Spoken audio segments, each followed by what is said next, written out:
विभाजन, यूपी में बनेंगे 3 और नए राज्य, योगी पहुंचे दिल्ली। जी दोस्तों, आपको बता दें ये बड़ी खबर सामने निकल कर आ रही दोस्तों की पिछले 20 दिनों से उत्तर प्रदेश के मुख्यमंत्री योगी आदित्यनाथ और प्रधानमंत्री मोदी के बीच तनतनी चल रही थी सियासी हलकों में। इसका कारण उत्तर प्रदेश में योगी आदित्यनाथ को कुर्सी से हटाना और कैबिनेट का विस्तार करना बताया जा रहा था, लेकिन आज इसके पीछे की कहानी सामने आ रही है। सूत्रों के मुताबिक अगले साल होने वाले विधानसभा चुनाव से पहले भाजपा उत्तर प्रदेश का विभाजन कर एक अलग उत्तर प्रदेश से पूर्वांचल राज्य बनाने पर विचार कर रहा है और इसका आज खुलासा दिल्ली पहुंचते ही योगी के हो गया है। दरअसल आपको बता दें कि प्रधानमंत्री नरेंद्र मोदी के करीबी और पूर्व नौकरशाह एसके शर्मा को उत्तर प्रदेश भेजने और उन्हें विधान परिषद का सदस्य बनाने को भी इसी से जोड़कर देखा जा रहा है। शर्मा कुछ समय से पहले प्रधानमंत्री मोदी के संसदीय क्षेत्र में कोरोना प्रतिबंधों को संभाल रहे थे। जानकारों के मुताबिक अगर उत्तर प्रदेश में से अलग एक पूर्वांचल राज्य बना तो गोरखपुर भी नए राज्य में आएगा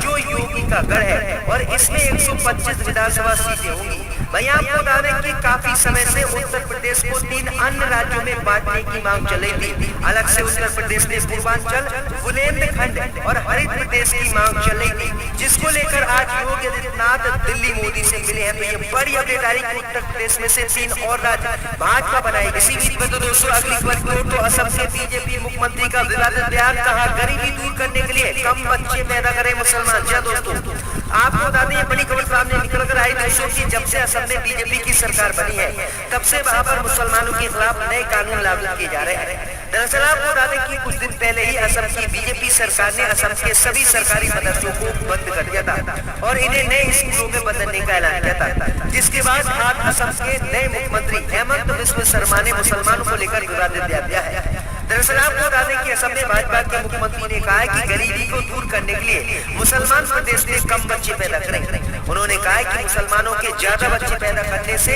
असम में गरीबी बढ़ रही है और इस गरीबी को सिर्फ इसी तरीके से दूर किया जा सकता है कि मुसलमान कम बच्चे पैदा करें, जिससे यहाँ पर गरीबी दूर की जा सकती है। तो किस तरह से मुसलमानों को निशाना असम की बीजेपी सरकार बना रही है, क्योंकि भाजपा लोगों को रोजगार नहीं दे पा रही है और रोजगार न देने का ठीकरा मुसलमानों पर फोड़ रही है। इसी बीच में तो दोस्तों अगली खबर क्यों तो किसान आंदोलन ने छुड़ाए भाजपा की हरियाणा सरकार।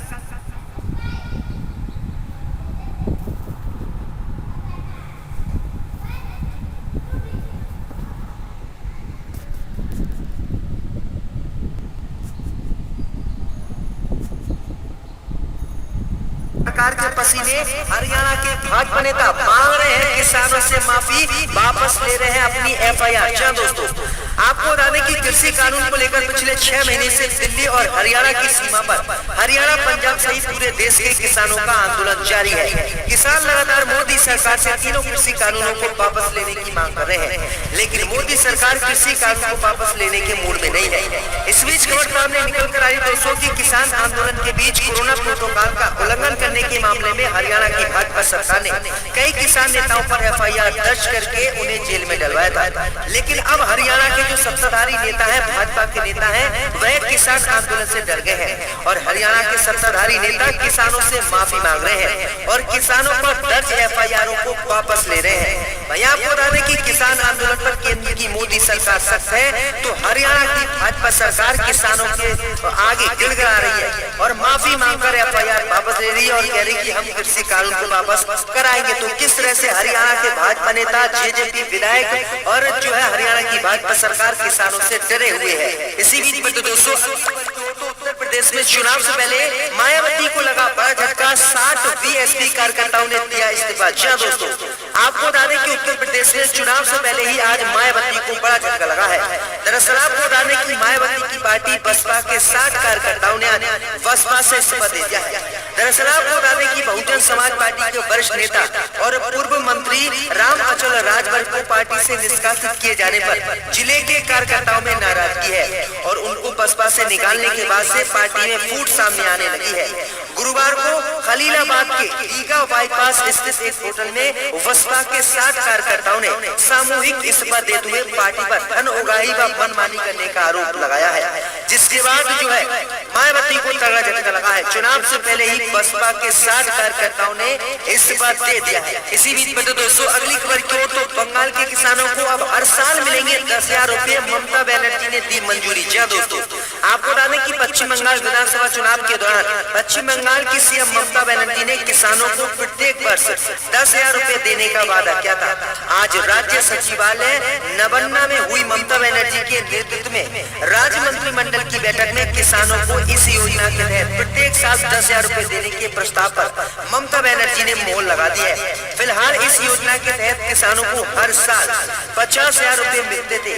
इसके साथ ही जिनकी 1 एकड़ से कम जमीन है उन्हें 4,000 रुपए दिए जाएंगे। पहले उन्हें 2,000 रुपए दिए जाते थे। तो ये बड़ी अपडेट आई दोस्तों की पश्चिम बंगाल में अब हर साल 10,000 रुपए ममता बनर्जी बंगाल के किसानों को देंगी। तो ममता बनर्जी ने ये बड़ा ऐलान कर दिया है। इसी बीच में तो दोस्तों अगली खबर की ओर, तो तमाम अटकलों के बीच आज प्रधानमंत्री मोदी से मिलेंगे योगी आदित्यनाथ। RSS को लगा बड़ा झटका। जी दोस्तों, आपको बता दें कि उत्तर प्रदेश में अगले साल होने वाले विधानसभा चुनाव से पहले ही लखनऊ से लेकर दिल्ली तक सियासी हलचल तेज हो गई है। मंत्रिमंडल विस्तार और संगठन में बदलाव के अटकलों के बीच मुख्यमंत्री योगी आदित्यनाथ नई दिल्ली में मौजूद है। यूपी के सीएम आदित्यनाथ आज सुबह प्रधानमंत्री मोदी के आवास पहुंचे। यहाँ पर उनकी बैठक में प्रधानमंत्री मोदी शामिल हुए और प्रधानमंत्री मोदी से उन्होंने बैठक की, जिसके बाद उन्होंने नड्डा से भी मुलाकात की है। वहीं आपको बता दें कि प्रधानमंत्री मोदी की बैठक के बाद योगी आदित्यनाथ ने RSS को बड़ा झटका दिया है। दरअसल आपको बता दें कि RSS ने उत्तर प्रदेश में ऐलान किया था कि वह किसी भी कीमत पर प्रधानमंत्री मोदी के चेहरे पर यूपी का विधानसभा चुनाव योगी आदित्यनाथ को नहीं लड़ाएगी। और इसका ऐलान RSS ने कर दिया था कि यूपी में अगर चुनाव विधानसभा चुनाव होगा तो वह सिर्फ योगी के चेहरे पर लड़ा जाएगा, मोदी का यहाँ पर जिक्र नहीं होगा।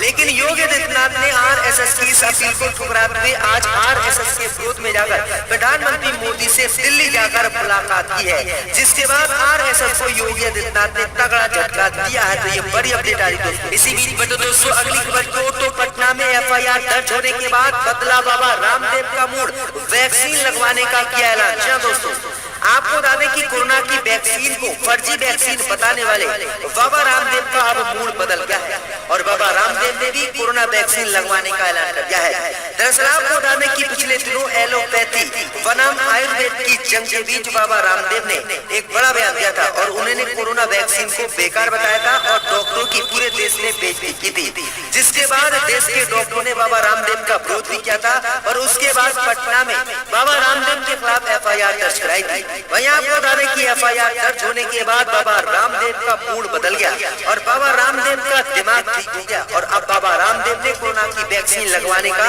ऐलान कर दिया है। तो किस तरह से एक FIR में ही बाबा की हेकड़ी निकल गई। इसी बीच में तो दोस्तों अगली खबर की ओर, तो चीन में बनाए गए कोरोना टीके का सऊदी अरब ने नहीं दिया मंजूरी पत्र। जी दोस्तों, आपको बता दें कि चीन में बनाए गए कोरोना वायरस के टीके को विश्व स्वास्थ्य संगठन से अनुमति मिलने के बाद भी कई देश इसे मंजूरी नहीं दे रहे हैं। इन देशों में सऊदी अरब, संयुक्त अरब अमीरात और बहरीन समेत मध्य पूर्व एशिया के कई देश शामिल हैं। UAE ने तो ये भी कह दिया है कि ऐसे लोगों को देश में प्रदेश नहीं दिया जाएगा जिन्होंने चीनी टीका लगवाया है। आपको बता दें कि जब पूरे दुनिया में तेजी के साथ कोरोना वायरस के मामले कम हुए तो चीन में इसका उलट हुआ। चीन में कोरोना वायरस के मामले तेजी से फैले, जिसके बाद सभी देश कोरोना वैक्सीन पर अब शक करने लगे हैं और सऊदी अरब सहित अन्य मुस्लिम देशों ने चीन की वैक्सीन को लेने से मना कर दिया है और मंजूरी देने से इनकार कर दिया। तो ये बड़ी अपडेट आई दोस्तों, बड़ा झटका चीन को लग सकता है। इसी बीच में तो दोस्तों अगली खबर की ओर, तो मुसलमानों के जनसंख्या नियंत्रण वाले असम सीएम के बयान पर ओवैसी ने किया पलटवार। जब दोस्तों आपको बता दें कि असम के मुख्यमंत्री हेमंत बिस्व शर्मा की तरफ से मुसलमानों के जनसंख्या नियंत्रण पर दिए गए बयान के बाद अब असदुद्दीन ओवैसी ने उन पर पलटवार किया है। ओवैसी ने कहा है कि असम के मुख्यमंत्री ने एक बार फिर से जनसंख्या नियंत्रण की बात शुरू की है। ये हिंदुत्व बोल रहा है जो गरीब और शोषित लोगों पर आरोप लगा रहा है। असदुद्दीन ओवैसी ने आगे कहा है कि हकीकत ये है कि असम पहले से ही TFR 2.1 पर आ चुका है, जबकि राष्ट्र का TFR 2.2 है। साधारण शब्दों में कोई जनसंख्या विस्फोट नहीं है। आगे ओवैसी ने कहा है कि आपकी सरकार को लिंग चयनात्मक गर्भपात की बर्बरता प्रथा पर रोक लगानी चाहिए, न कि मुसलमानों के बच्चे पैदा करने पर। तो ये बड़ा हमला ओवैसी ने जो है बोला है। इसी बीच में तो दोस्तों अगली खबर की ओर, तो बीजेपी विधायक ने अपनी ही सरकार पर उठाए सवाल, कहा मंत्रियों की नहीं सुनी जाती तो मेरी कौन सुनेगा। जी दोस्तों, आपको बता दें कि यूपी के संबल में भाजपा विधायक ने स्वास्थ्य सेवाओं को लेकर घेराव किया, जिसके चलते उन्होंने अपनी ही सरकार पर सवाल खड़े किए हैं। विधायक ने कहा कि मंत्रियों के ऊपर नहीं सुनी जाती। योगी आदित्यनाथ भी मंत्रियों की बात उत्तर प्रदेश में नहीं सुनते, जो उनका मन करता है वो ही उत्तर प्रदेश में योगी करते हैं। उन्होंने कहा है जब मंत्रियों की नहीं सुनी जाती है तो मैं तो एक विधायक हूँ, मेरी उत्तर प्रदेश में कौन सुनेगा। उन्होंने कहा है कि जिले भर में खुलेआम लूट डॉक्टरों द्वारा मचाई जा रही है, अस्पतालों में मामूली इलाज भी जनता को नहीं मिल पा रहा है। तो ये गंभीर आरोप अपनी ही सरकार पर बीजेपी के विधायक ने लगाए हैं, जिसके बाद योगी पर सवाल उठ रहे हैं।